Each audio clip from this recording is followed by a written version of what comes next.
Yeah, little prof here in the LTX team t-shirt here. And we've got another video for you.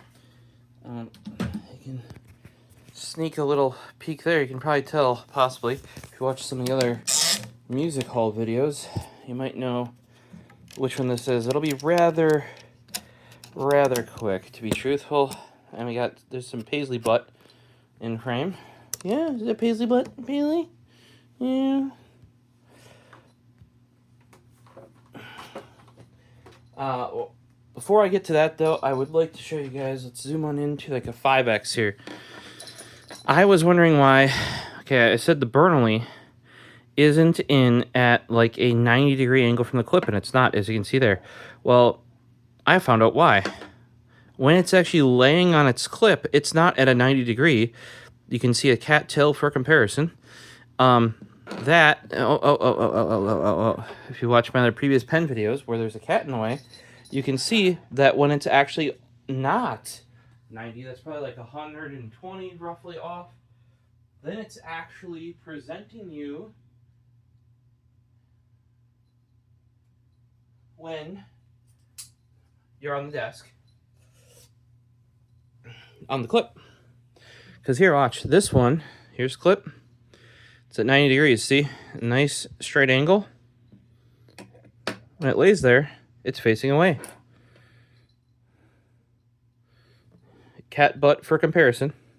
There you go. The other thing I'd like to bring up is, as much crap as I gave the Mark 1 pen, I have this limited, I think it's limited number 14. This is a really nice green. It's actually showing up super almost fluorescent on camera. Check out their website. They managed to get some correct photos of it. I got it in stainless steel, and I am glad I did. If you are going to buy the Mark 1, check out my 2 reviews, obviously. But this stainless steel one is much smoother. Feels much more, I mean, it's like twice the weight. But it's actually a much nicer experience compared to the because I had the stock non-limited edition aluminum one.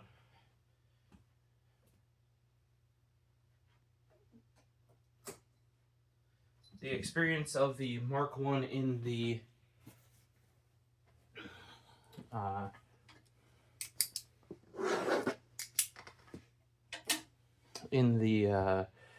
oh gosh, I can't unzoom here. The experience of the Mark 1 in the stainless steel was actually like enjoyable. I wrote a lot with it, surprisingly so. Like yes, I like the refill. I think paired with that P8126 refill, the heavier weight is nice.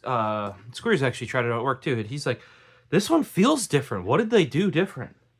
And there is some lube in there, so that might help with the mechanism. But otherwise, I just think that it's the build quality and like it feels like a more solid pen, or is put together better when it's a stainless steel pen. Could also be that maybe those limited edition ones have a bit more looking over on them, right? Like a bit more care. Because when I ordered it, I don't remember the exact date. But even if you go on the website now, it's 2 to 3 months for delivery. Probably not anymore because they're made now. That's why most of them are sold out. For that color specifically. And my thought was, if I'm going to spend extra to get the stainless steel, might as well get a special or limited edition.